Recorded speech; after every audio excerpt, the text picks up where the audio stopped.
These doors are sprayed, fine, it's primer, but it doesn't matter, it could be the top coat.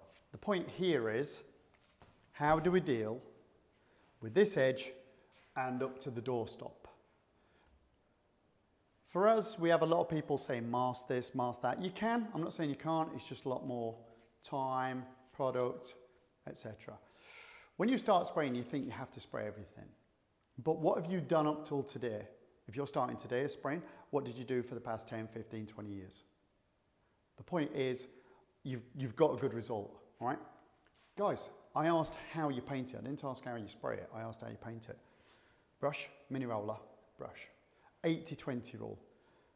20% done by hand, 80% done with spray. Just make sure that, obviously with the final coat, you do the brushing work first, so the overspray from the top coat wraps around nicely.